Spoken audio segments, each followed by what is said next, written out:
This episode of Triloquy is brought to you by Roundtable, your hub for live and on demand digital courses in music, literature, the arts, and more. Triloquy listeners are invited to a world class music education, including diving deeper into music theory, celebrating Nina Simone, and studying Schumann and Chopin with renowned expert Louis Rosen. Go to roundtable.org/music and use the code Loki20 for 20% off on any course, especially for Triloquy listeners.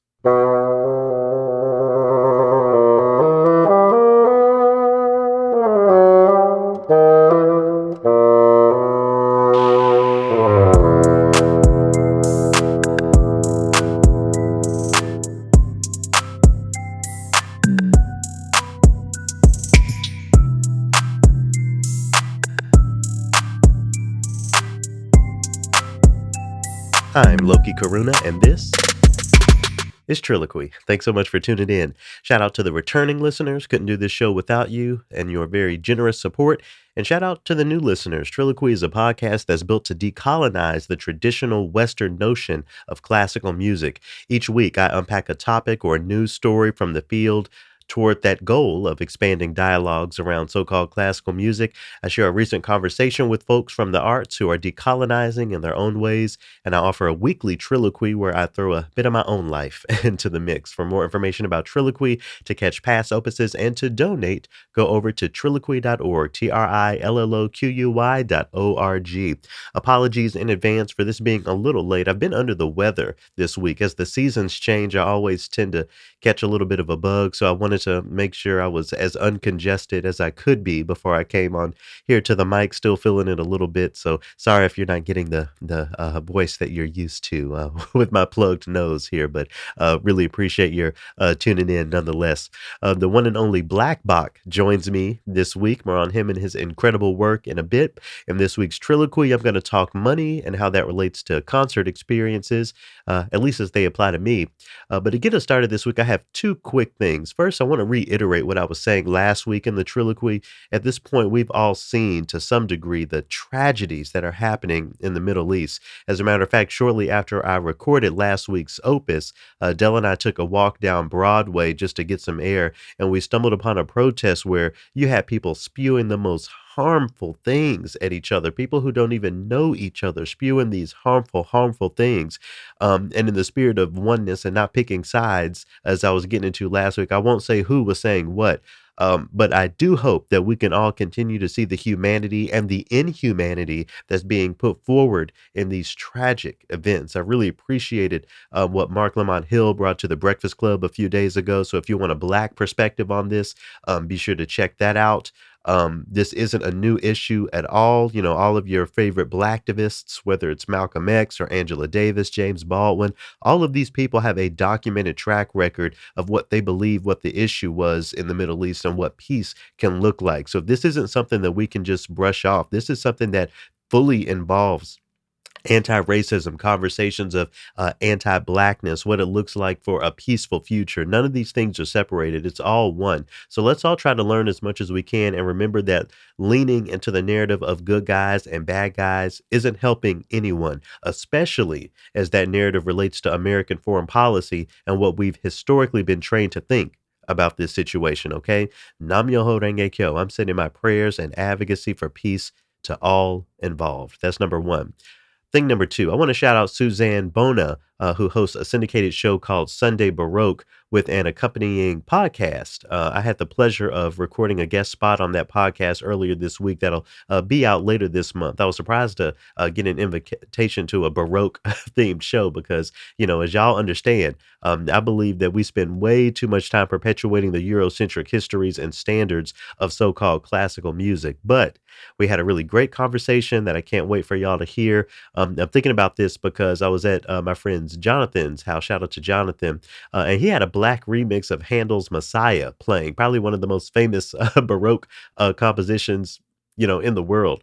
I'm sure y'all have been familiar with this. I think they call it a soulful celebration. Maybe y'all have been familiar with this sort of remix on the Messiah for a long time, but somehow that never made it to me. So, in case you don't know, basically it's the entire Messiah with each movement presented through a different black aesthetic, whether it be Afro beats or R&B, soul, jazz. There are even a few rap reimaginations in there.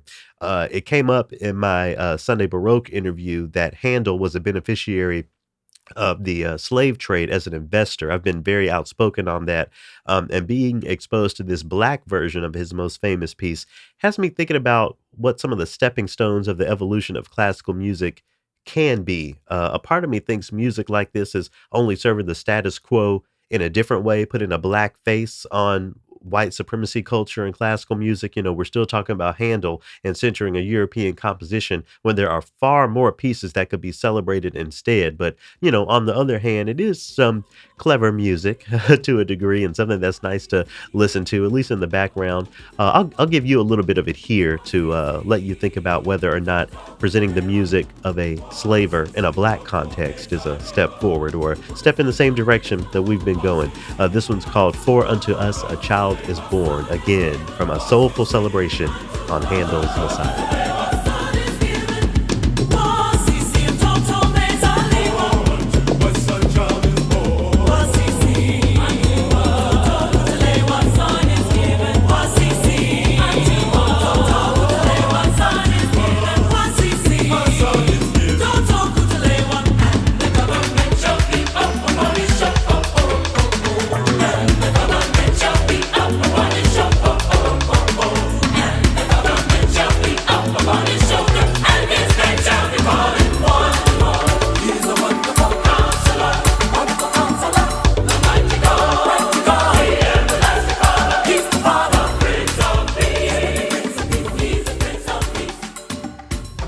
Handel is somewhere doing flips in his grave, child. But anyway, as we approach the holiday season, just remember that we have original works by Black composers that can celebrate Christmas or Kwanzaa or whatever, Hanukkah, I'm sure, whatever you need.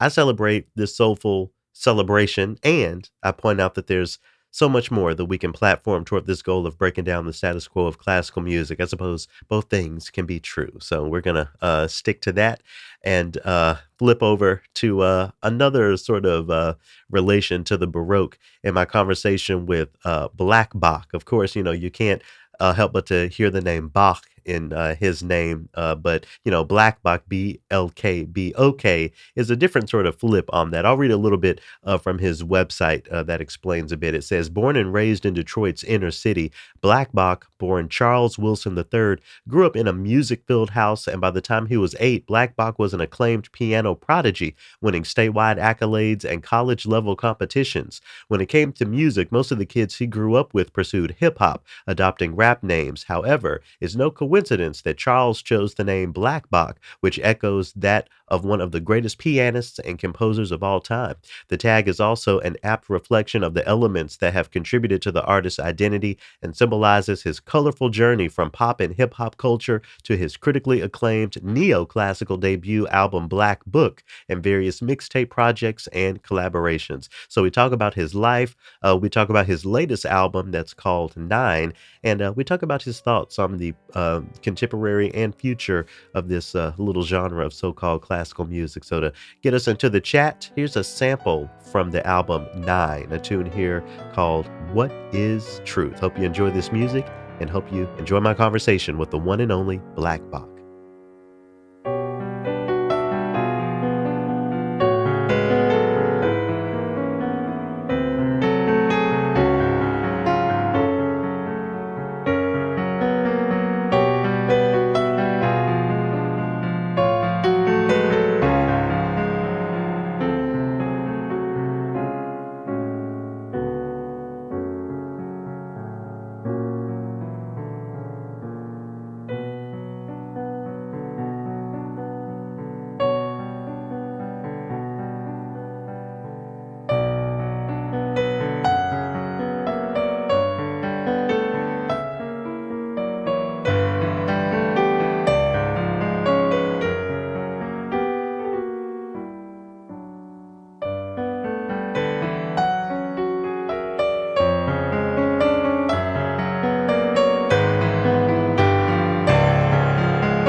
For me, neoclassical just means new.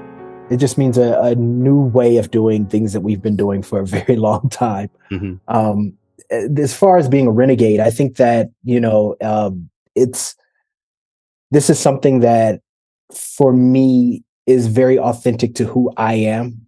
So I know that in many ways that's not authentic to what the culture, classical culture, has been. Mhm. So for me, the renegade is kicking down the door and saying, I'm going to be who I am and no one's going to stop me. So in what ways do you bring together that old or that so-called traditional and the new? I think the music is just kind of speaks in the tradition, but I think the way it's presented and the topics themselves are what's new. I mean, the thing about it is that we have been playing the same pieces for centuries now, Mhm. and I think that this is the time where we need to start creating stories that are reflective of the times that we live in. Yeah, yeah.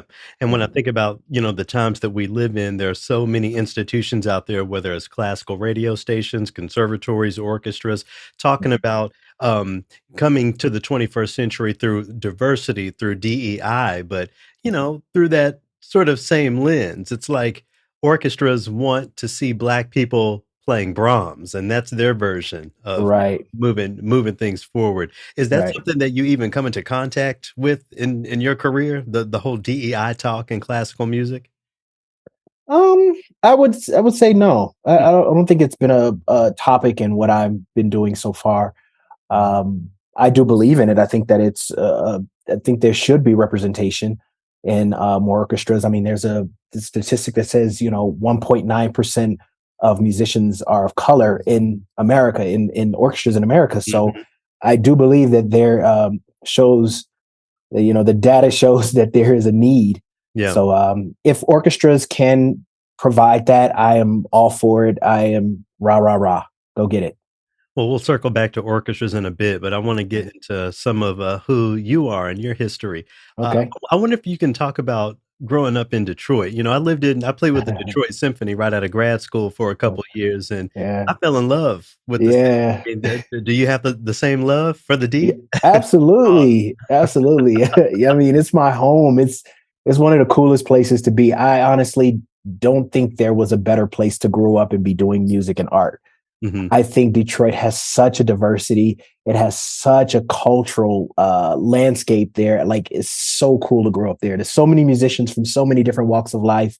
And I mean, even for me as a kid, I took classical lessons, but then, after about age 16 or so, I went and started playing jazz. So I got familiar with the jazz community in Detroit, which is extremely thick. Like the substance of the jazz community is so thick and it's amazing. I mean, it's like one big happy family. And then of course, being, a kid from the West Side, like everything was rap and hip hop growing up. Mhm. So the diversity is so crazy there. And I think it's one of the best places to have grown up. Wow, jazz and classical, and is this through just public school systems, or were you able to get into something else? Okay, so my story is very interesting because it started in public school systems, but then, so for instance, my middle school band teacher knew Teddy Harris, who was a Motown legend. And she said, you know what, you should take lessons with him. So it kind of started in the school, but Mm, I think my all my music teachers in school saw that there was potential for more, and they kind of handed me off to the professionals that they knew. a So diamond in the rough, so to speak. yeah, exactly. So they wanted me to go to the next level and level up. So they handed me off to real pros. So how did piano happen? Oh, mom forced that. That was I had no choice in that one. So my sister and I both are pianists. Mom's rule was you play until you're 18. Once you're 18, you're an adult and you can make a decision and do whatever you want. Mm. Me, I fell in love with the piano. I kept playing. My sister is now a PhD in physics. Oh, nice, nice. Yeah. So, I wonder how the band training and that sort of thing impacted what you were already being forced to do at the piano. Yeah. I mean, it totally impacted it. I mean, in school, I was on the drum line Oh, and played percussion, classical percussion in school. So a lot of the percussiveness about what I'm doing now, that stuff kind of plays into what I'm doing now. I'm seeing now that, those same rudiments and things that I was playing with drumsticks are now the same things that I'm playing on the piano. I always say the piano is not two hands, but 10 little drumsticks. that's interesting, that's Yeah. interesting. So, did you always have ideas of being a musician? Yeah. I Hmm, mean, I come from a musical family. Family was all, entertainers and musicians. So I've always, music was all, it's always been here. nice, nice. Yeah. You were talking a few minutes ago about being from the West Side where, hip hop was sort of the default. Yeah. I guess I'll ask first, what's your relationship with hip hop now, considering that so much of your story is not going down the rap track, even though that I'm Hmm. sure there's some cross-pollination of that in your work now. Yeah, absolutely. Like my relationship is still as strong as ever.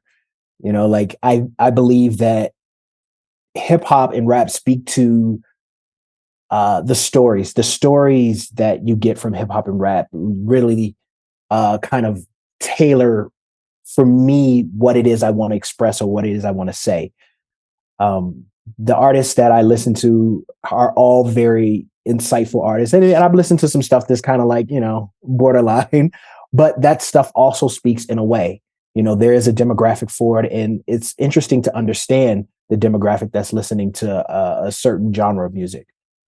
I almost hate to ask this question, but I have to. I mean, Okay. how much of, in general, I won't even center this on you, but in general, what do you think about this idea of the so-called classical music being, especially for young people, what's acceptable and celebrated? Yes, definitely go pursue that. But if it's a Mhm. 13-year-old that's trying to be a rapper, he doesn't Mhm. always get the same support.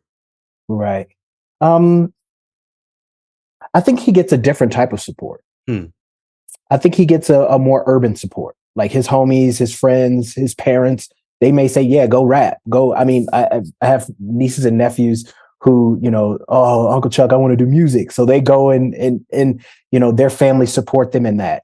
So I think the support is very equal. Mhm. Um, it's just in a different form and in a different package. So we got these 2 communities that sort of support their folks in different ways. Right. I would imagine that many of your performances to a degree is those communities coming together, at least for a few hours. Absolutely. And that's what I love about what we're doing is we're bringing those two communities together. Okay, okay. Yeah. Do you make it to any, your name is Black Bach, and I'll have Mhm. you speak to that in a minute, but, do you play any Bach? Do you go through some etudes in the morning or anything? You know what? I did that stuff when I was studying as a kid, and now I look at it and go, ugh. Not because, I still do a lot of, of course, with technique and training and stuff like that. We still do all of that stuff. But I don't think I'm necessarily always pursuing playing Bach Mm, because my name is Black Bach. I don't think that's really the thing. Yeah, I think my thing for having the name Black Bach is to pave a new path. sure. Well, what parts of the so-called, traditional sort of training, still plays a role? I mean, do you go through your scales these days? What Yeah. rudiments and whatever? Yeah, still do all the rudimentary stuff, the scales, arpeggios, the Hanon. I still do all of that stuff to keep my chops together and to learn new things. So, I'm always looking to learn new exercises and new ways of training my hands. And yeah, so all that stuff still comes into play. That's just part of, mastering the instrument. So it seems like to a degree, even though you don't spend too much time with Bach these days, Mhm. you want from my perspective, it seems like you want folks to understand the significance of Bach. I mean, that story of, how important he is a part of, a lot of the press materials I've seen about you. Is it important for you to have people listening to you understand that connection, even though you aren't really digging into the Bach these days? Um, I don't think it's that important to Mm, understand the connection. I think that Bach had his time. He was a renegade for his time. So I think that's where we do share something in common is that we are both, uh, to me, disruptors. mhm. And I think that's about as far as it goes. Is just understanding that this guy kind of changed the game, and I hope that that's the path that I'm paving now.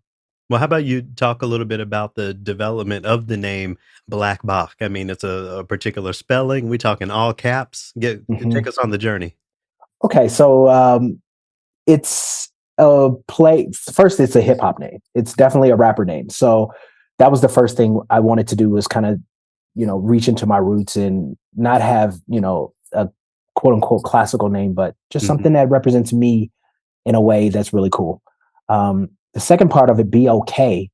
is something that my father always says, which is everything will be okay, but you got to be okay with everything. Wow. So the name is very much a message to Black culture, is that we will be okay.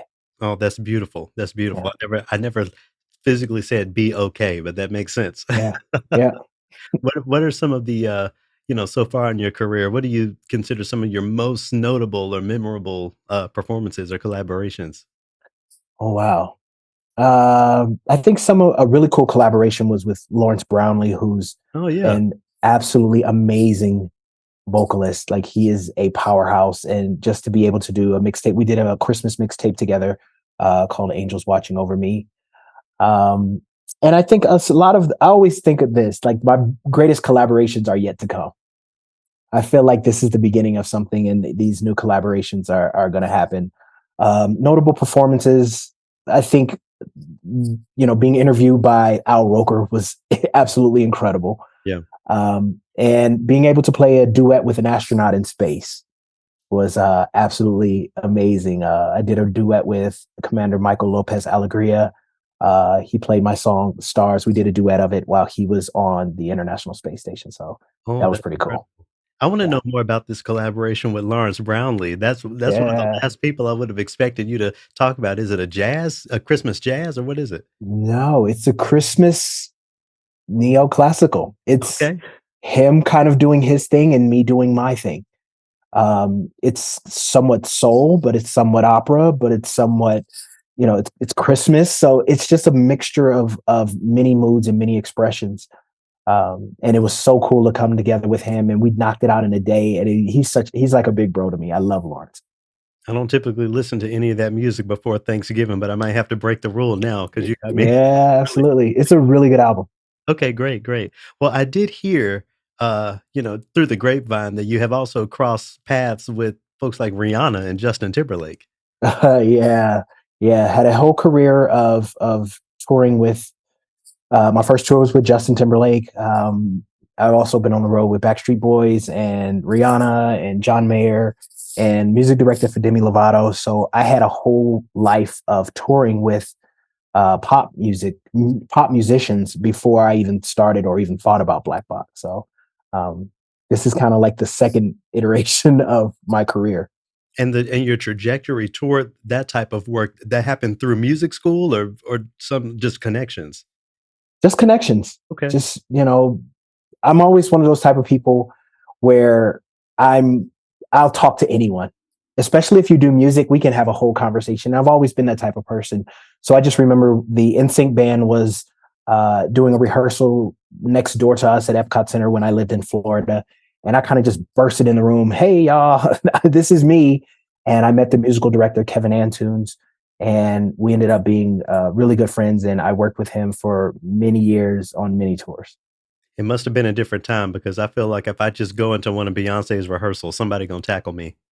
Yeah, you got to choose the right moment. That's what it is. Gotcha, gotcha. Yeah, Well, I do wanna talk a little bit, about some of your, recording that you've done. You have a new album, yeah. and you also have your previous album, Black Book. Um, Mhm. I wonder if you could speak to, the difference in approach, if any, performing live, preparing for a live performance versus going in the studio and recording something. Oh wow, there is a definite difference.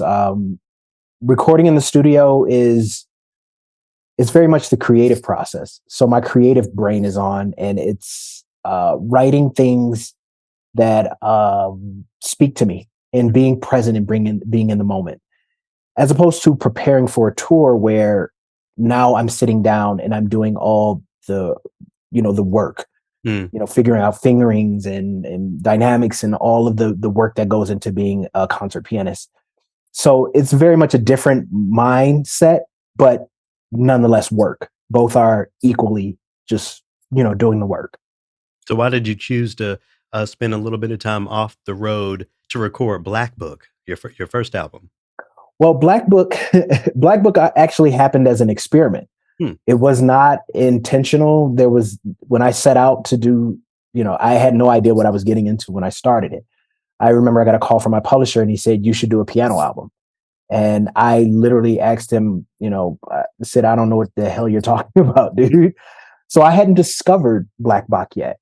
So it was a matter of sitting down for 121 consecutive days. Hmm. I wrote music and just discovering what my voice is. I had never asked that question. I know what Justin Timberlake's voice is. I know what Rihanna's voice is. I know what all these people that I've worked with, but I've never taken the time to sit down and say, what if I was to express myself, what does it sound like? Just so happens that during 121 days, I found out Mhm. and the experiment worked. So, um, Black Book was just like the process of not really knowing. Again, like for me, writing is journey based and not destination based. So when you talk about finding your own voice, I wonder if you can speak more to that. What did you find? What did you discover about yourself? Oh man, I discovered neoclassical. I discovered that, for a large percentage of my life, the larger percentage of my life, I was a classical player. But then I also discovered that, I love pop music and I love hip hop and I've played in rock bands and all these other pieces and elements of who I am. And those elements and pieces got put into the formation of Black Book. So with Black Book being an experiment, you're finding yourself. How is that different from Nine, your new album? Oh yeah, nine is kind of like I know what I'm doing now, you know. So it's just a little bit different in that way, which is great. But again, it's the same process where it's I'm going to put one foot in front of the next foot in front of the next foot, and we're going to see where this goes and what stories come to me and should be told at this time. So it's not again. I had no destination. I didn't know what I was going to make. I just decided to sit down and take the time to make something. And there's so many stories from Black history, from Black past that can be used as the fuel, as the inspiration for new works. Why Mhm. the Little Rock Nine? What centered that for you on this project? I thought their story needed to have a little bit of light put onto it. Mm, These we can sit here and we can talk about the Little Rock Nine, but the thing we have to understand is that these were children. mhm. They were 15 and 16 years old. They were not grown adults going against the system. And in most cases, they weren't even aware that they were going against the system in that way. I had the amazing opportunity to sit with Miss Elizabeth Eckford and Mhm. have an amazing conversation, a life changing conversation with her. And the one thing that she said to me was, I just wanted to go to college. My grandfather had convinced me that I was going to go to college, and I knew the only way I could go to college was if I had went to Central High School. Mhm. So she was just searching for a higher education. It wasn't like she was like, power to the people. I'm going to go stand up against this mob. So I just felt like they just needed a little bit of light to shine upon this, uh, upon what they did. And also, what they did was integrate. They brought people together, in a very, very meaningful way. They brought people together. And now, you go and sit at the school and your kids are coming out and there's kids of all different race, colors, and creeds Yeah. because of the Little Rock Nine. I remember the first time I went over, to Little Rock to just go on those grounds. The Mhm. biggest thing that I remember was just how massive the school looked, and to Yeah. me as an adult. So, again, Mhm. as children, this is some institution that Right. people are just fighting to keep Right. you out of. I agree with you. There's so much more light that needs to be shined on that story. Yeah. Absolutely. One of the biggest conversations that I engage with a lot of Black classical artists in general is this expectation of activism and even Black activism. Some folks just want to be a musician, and shout Mhm. out to all of the activists, but I'm not here for that. Others kind of see it as a duty, a necessity. I feel like, Nina Simone would be on that side of the Right. argument and folks like her. I wonder Right. where you fall on that spectrum. Do you feel an obligation toward activism as a Black artist? I don't know if it's necessarily activism is the word. Hmm, I think that I'm just telling stories. I'm just telling the truth. And I think the truth just needs to be told. This is what happened back then, and this is the effects of it. As some of the pieces on Nine, reflect. Like there's a piece called Heat Island. Most people don't know what an urban heat island is. It's when, because of systemic oppression and redlining, the hood was 5 to 10 degrees hotter than the suburbs because of the tree canopy. Mhm. Therefore, these poor people had higher electric bills, they had more outages, and they had more deaths. People died because we were redlined. And I just think that's something that everyone should know. I don't think it's like, like again, power to the people. I think it's just, hey, this is a piece of knowledge that I think everyone should know that this happened. So I don't think it's necessarily activism. Mhm. I think it's more just truth. There's so many people who just never came upon stories like that in their schooling, folks with masters and doctorates, I'm sure, who never came to that. How did you come to it? Was being in Detroit, a black city like Detroit, just a means for learning more about Black history for you? Absolutely. I look at my neighborhood. I lived in a red line neighborhood, Hmm. so it's my reality that I'm telling, the truth of my reality. It's not necessarily like I'm, digging through crates searching for information. It's just that on the journey of writing an album, this information is kind of just making its way to me.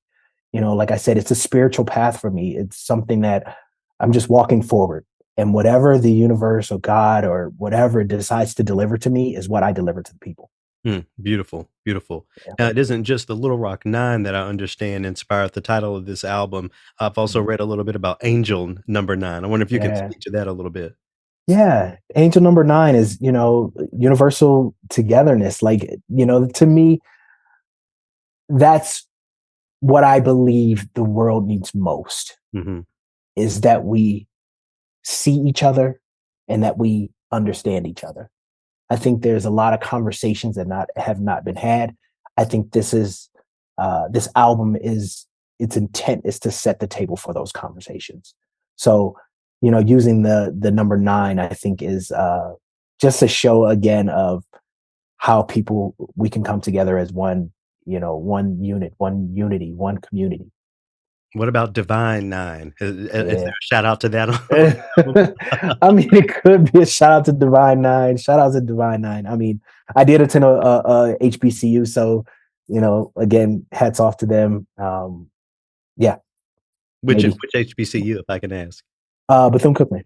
Oh, wow. That must have been Yeah. something. There's something I, talk about with people who went to HBCUs all the time is that, so I Mhm. played the bassoon, and Okay. that it was just not even in my thought pattern to consider an Mhm. HBCU. Not that I Yeah. was avoiding it or anything, I watched, what was the show? A Different World and everything, Mhm. so I was Yeah. aware, but I just never even made the connection of my place at an Right. HBCU. Was it intentional for you? No, it was not intentional. It Huh. was I'm getting in trouble and I need to go away. Okay. So, and I was, in Detroit, headed down a wrong path. And the other option was to go to Bethune Cookman. So I literally hopped on a Greyhound bus and went to Florida and decided, this is the better path. Was the Florida that you experienced, comparable to the Florida that I understand exists today, that many people understand exists today? Oh, same Florida, Wow. same Florida, just in a different form, in a different packaging, Hmm. but very much the same energy. Um, so it's I mean things have changed, some things are better, some things are worse, some things are exactly the same. So it's just it just kind of is what it is right now. Do your tour spots, depend on your experience or, social, political, contexts and, ecosystems, or do you just go anywhere and everywhere? I go anywhere and everywhere. Okay. I think this music is for everyone, and I think if I can play this music and perform this music for as many people as possible, that is my perfect world. I gotta I gotta ask you another tough one, or one that I consider a little tough. Mhm, I mhm, appreciate this, idea of, universality and, all I'm a Nietzschean Buddhist, so, that mhm, I spend a lot of time thinking about that. I also mhm, acknowledge that there are so many of our people who think that there need to continue to be some Black specific dialogues towards some mhm, Black specific outcomes if we wanna talk about reparations and, the mhm, whole Black love movement and all of that stuff. mhm. How I wonder how you balance, universal love against, so many people who feel like Black folks still need to, be Black and be in our communities and maintain in that way. Yeah, I mean, I can't run from it. I'm black. Like it's the conversation that I have because it's relevant to who I am. So as well as being universal and seeing universal love, I also see black love and I see, my people and the struggles that we have. And part of this album and this project is to, you know, shine a light on some of those things, these issues that we have to overcome. I don't think that there's a separation of it. I think that all issues are our issues, you know, Mhm. be it whatever race or color you are. I mean, shoot, there's issues for every race. So I think that m- me being black helps me to address black issues, but it also helps me to see outside of the window and say, you know what, we all need to have some growing we should do. Yeah, that's a great way of putting that. Well, Yeah. speaking of, non-separations, you blur the lines of so many different industries, classical, hip hop, everything in between. I wonder what, are your hopes as your career continues to develop? What are your hopes for these industries? I understand that you have, your own professional goals, but what do you hope about the ecosystem that a lot of your music lives in and thrives in? Um, Again, I just love the fact that this new generation, they have this wonderful thing that they do. They don't care. Mhm. Like you could be purple with one eyeball in the middle of your head. If you're the homie, you're the homie. Yeah. And they love you. And I think that's the energy that my music and I think the ecosystem will eventually change into this very crossover, a lot of genre bending and blending is going to start happening because that's who we are. We're not very compartmentalized like that. We do, I always look at myself and I say I'm the ultimate anomaly. I'm a black kid from the west side of Detroit that plays classical music and is in love with NASCAR. Oh, NASCAR. So it's kind of like, most people look at me and they go, huh? And I'm like, but this is the type of world that we live in. We're not so single minded. We're not just one thing, and I believe that, we should explore. This is about exploration. Life is about exploration. So, the more we can do that, I think the more the music industry will change to be more about that exploration.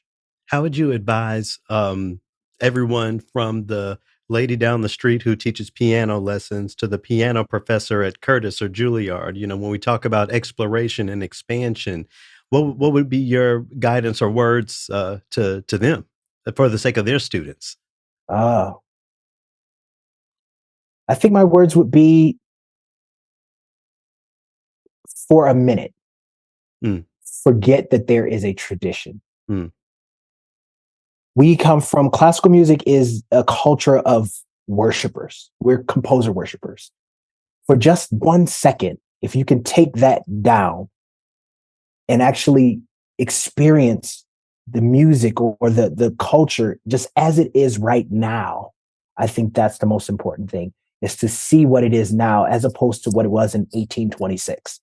mhm, Those stories existed and lived back then, and they were very, we're talking about classical composers. They were the rock stars of that day. But what about the rock stars of our day? yeah, They're relevant too. yeah. So let's take a minute to listen and open our ears and our minds and our imaginations to everything. One of the things I do is I listen to everything, and I think that's what I would say to anyone, um, even the lady down the street or someone at Curtis Institute, is to let's open our ears and open our eyes and open our imaginations.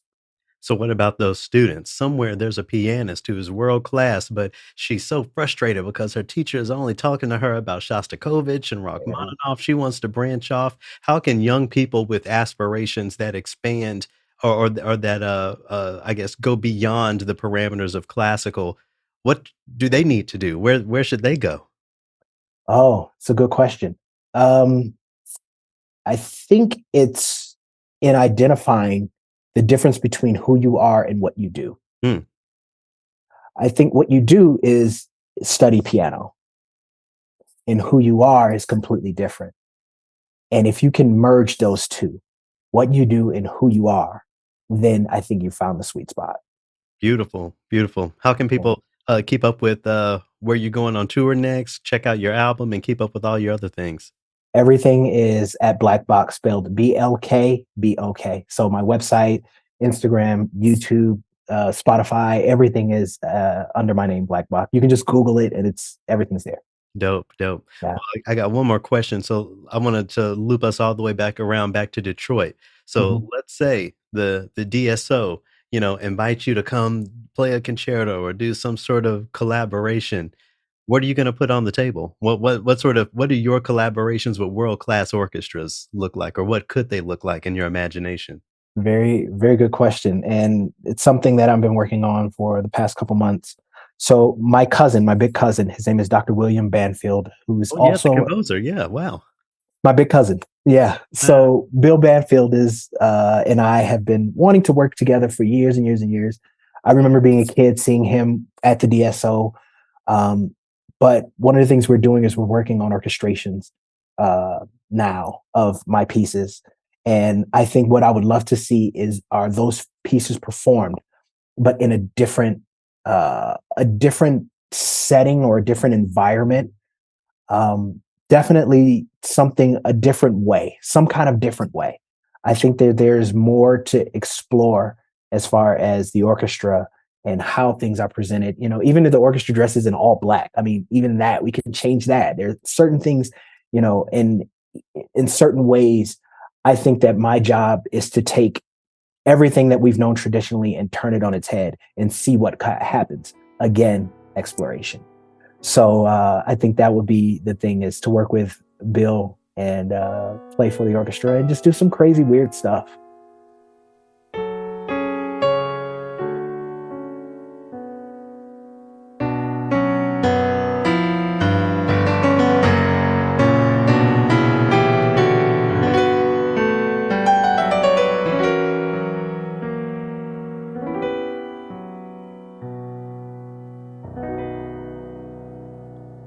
The tail end there of What is Truth from Black Box's latest album, Nine. Please be sure to check it out to purchase it, stream, and support the next leg of the piano repertoire as conceived by Black Box. Huge shout out to him and huge shout out to his entire team for making that interview possible.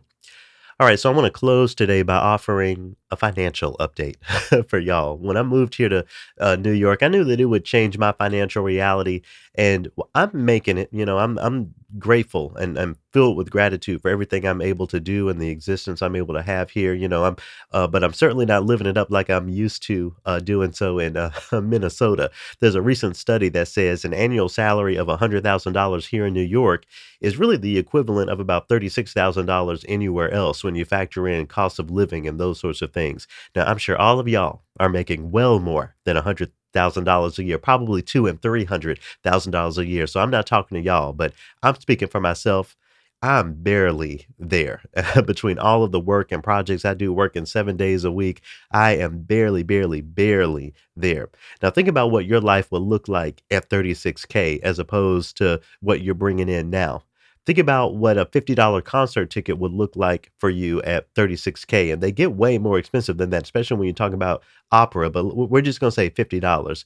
I'm sure there are things that you would do and sacrifices that you would make to enjoy whatever you wanted to enjoy. But it wouldn't be an everyday thing, right?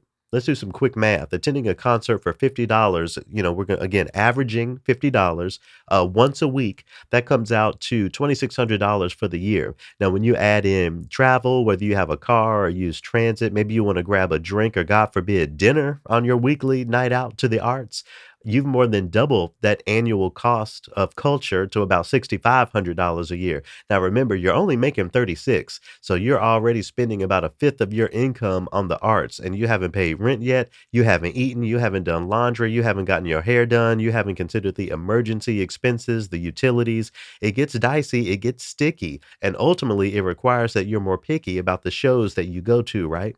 That's what I want to get at right now. There are a lot of concerts happening, and I go to as many of them as my time allows. See, I have more money than time these days. That's a factor that we could talk about as well. But I don't think everyone is considering this reality when they're putting shows together and programming these concerts. This is not a sub or any shade to anyone. I've thoroughly enjoyed everything I've experienced here in New York City show so far. Shout out to the Rhythm Method. Shout out to Samuel Torres. Shout out to Opera on Tap. Shout out to Blue Spruce. Shout out to Gateways and Sphinx Virtuosi, who I'm seeing this upcoming weekend. It's all great stuff. But as inflation continues to inflate, people are going to have to make choices. Now, I'll pause to say that I think it's very dangerous to equate audience diversity to money because black people have coins. You know, we get our hair done, we go see Beyonce, we do what we got to do, we figure it out. But if I have to choose between hanging out in Harlem and supporting a local black vendor versus listening to someone perform the music of a dead white or black composer for that matter, I'm going to choose the former. And what really gets under my skin is when I buy these concert tickets and I'm urged to offer a donation on top of the concert ticket that I'm buying when you're doing good to get my ticket purchased in the first place. Now, as I say all of this, I think to myself, maybe I'm just broke. Maybe I need to step up my game and go back to school and get a job as a banker or a lawyer so I don't have to think about these things in this way. But then you're going to be in my inbox asking me to be a donor to your organization, right?